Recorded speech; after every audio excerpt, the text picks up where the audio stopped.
What's up, everybody? Joe Broccoli here with Average Joe Fishing. Wanted to go ahead and continue this series on rod setups. So this is number 2. First one, we talked about the Texas rig. Now I want to talk about my favorite setup, legit, and that is the good old jig. I love jig fishing. Person who got me started on it was the Fluke Master, because he was always talking about throwing a jig and how much he loved it and how it catches big bass. 100% it does catch big bass. Some of the biggest bass I've ever caught have been on a jig. Now, with that being said, I'm going to kind of dive into this setup and then maybe give you a few of my reasons as to why I have things set up the way I have them. Number 1, this is a football jig. I have found that you can throw a football jig lots of different ways. One of my things is just dragging and popping off the bottom. I'm throwing this on 17-pound fluoro. 17-pound fluoro does happen to be my favorite. I like that it keeps the bait down. I like that it's got the strength that I don't feel like I'm going to break off on something.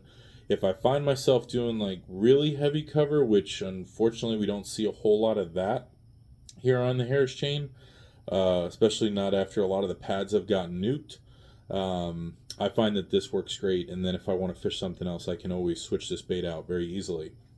I'm throwing this on a, let's see here. This is a 7'3" heavy. And then as far as reel goes, I've got this on a Revo SX. I had mentioned yesterday I'm a big fan of the Revo SX on an 8-to-1 gear ratio. So let's kind of go into a little bit. First off, gear ratio. I personally think you can throw a jig on anything you want, anything from a 5 all the way up to an 8. Why? Because it's all about presentation with a jig. I mean, the whole idea of this thing is to put it in front of a bass and get it to a point where they do not want to give this up. They want to grab it and they want to swim with it, and that's what I find a lot of my bites are. With a worm, I find it's just kind of that easy suck-in moment, and then they might swim around a little bit, but pretty much they almost stay there. Whereas when I get my jig bites, they grab it and they go. And I think that's because it's a big bait. They're in competition with other bass. They want to grab it and get back to where they're trying to be. As far as what kind of jigs, this is a football jig. So the shape of it, the head is a football. I've done a swim jig before. I like swim jigs when it comes to pads, especially throwing it into the pad, finding that almost highway through the pads, or even letting it go on top of a pad and then drop down. I have found that a swim jig holds up a lot better from getting stuck up than something like this. This guy, I'm bouncing on the bottom, I'm dragging him, and those are really the only two types of jigs I fish, is a swim jig and this. As far as colors go, I will say that unlike my worm fishing, where I focus on green pumpkin and blacks, I know that I could probably be a little bit better at matching up creature colors on this, but again, I'm going with a green pumpkin trailer. I'm going with usually a black, dark brown, or green pumpkin top. This one does happen to be one of my favorites, which has a little bit of chartreuse to it. I think that when that bait comes up and down, I think it creates a little bit of flare and contrast that that the bass do like. I usually go with a paddle tail style, but I've done creature baits before. On this style, I am dragging it, kind of lifting it off the bottom a little bit or bouncing it off the bottom, and I like the action of these this tail, these trailers.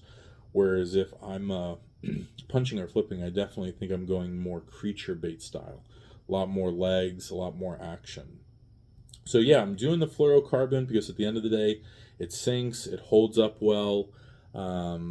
It is translucent, so they're not seeing it. I know a lot of guys run braids with their jigs, and that's fine, but at the end of the day, you are going to get abrasion with braid. It is going to rub up against docks. It's going to rub up against timber. It's going to rub up against the pads, and in my opinion, almost create that whining sound. But a lot of guys use braid because it's a much stronger tool to get bass out of heavy cover. I just haven't gotten to that level of fishing yet where I'm fishing that heavy of cover that I need braid. When it comes to the rod strength, being a heavy, I personally think I could do a medium heavy to heavy. Medium heavy, especially out in open water. I'm using a heavy inside of any kind of cover, anything that I'm throwing that bass might wrap itself up. Now, I'm not really doing this for the load factor as I talked about with the worm rod being a medium heavy. I'm doing a heavy because I know it can stand a little bit heavier weight, or excuse me, a little bit heavier bait. So I don't know if this one lists yeah, it does.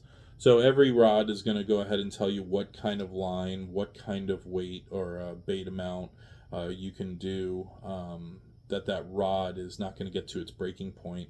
So of course a heavy does have that ability to handle those heavier weights, especially if you're punching and starting to go towards a 1 ounce and such. I'm doing a 7.3 because it's long enough for me that I can go ahead and pitch things in or flip things into cover while at the same time make long casts and have that leverage as I'm moving that rod out there. And that's really it. You know, again, the jig is an awesome. It's a year-round bait here on the Harris chain, no different than a worm. And I find it to be one of the best bites ever. So sorry if I talked a little fast. I'm trying to get good at not rambling. And I'm going to make another video here in just a second on what's going on the chain, but I at least wanted to get this part 2 out there. So thank you guys for watching.